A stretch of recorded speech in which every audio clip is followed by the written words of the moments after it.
mga ka-reals, mga ka-highlights, mga Team Hilas dyan. Welcome back to my YouTube channel. Samahan niyo po ako ngayon. Topic natin yung about sa newborn screening ng anak ko. Ito po yung result niya.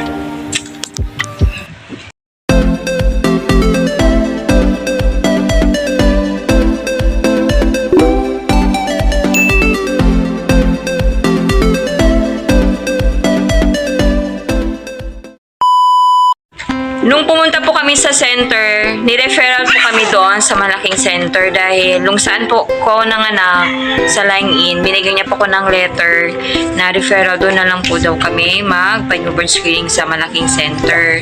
Dahil po kasi wala pa silang newborn screening kit. Nang dumating na kami doon sa center,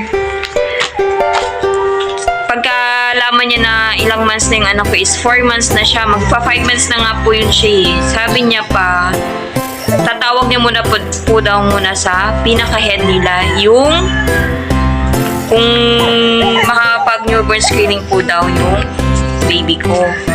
So, ayun, pagtawag niya, okay naman po daw. Kasi, dapat po daw, 24 hours pa nga po daw yan na pagkatas mo ng anak, dapat pina-newborn screening na nga daw pagkatapos yun.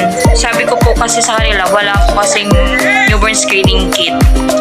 Sensya na kayo, umiiyak na si baby. Madalian lang natin to. I-share ko lang sa inyo yung newborn screening life ng anak. Nakasulat naman po dito is normal result for the screen disorder si baby. So, ibig sabihin normal lang po si baby. Wala nakitaan sa kanya. Importante talaga na newborn screening natin yung anak natin.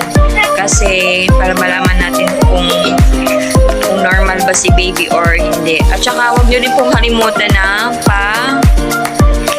tawag yan, pa-hearing nyo si baby para kung kung nakakarinig na pa po ba si baby.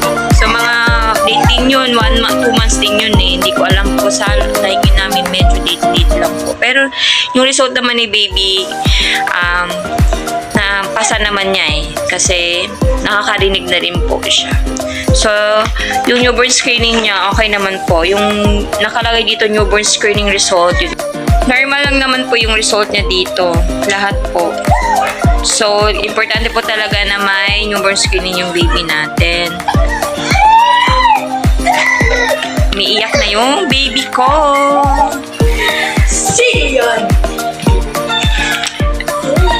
Okay naman po lahat yung result niya. Ito po yung result niya. Nagirit yung papel na nahila na baby ko. Yung papel nagirit. Pero ayusin ko to siya ulit. So, mga mamis, huwag niyo pong kalimutan laging pa-check si baby pag newborn screening. Dapat early pa siya na screening. So, naramdaman niya yung pain ng pag-newborn screening niya. Ayan, makulit na. Ayan, makulit na bata. So, kakat muna natin dito mga mamis. Sabakan niyo po yung next vlog ko po. Huwag niyo pong kalimutan mag-like and mag-subscribe to my YouTube channel para update po kayo lagi sa mga bagong upload ko po. Salamat! Ingat po lahat mga mami!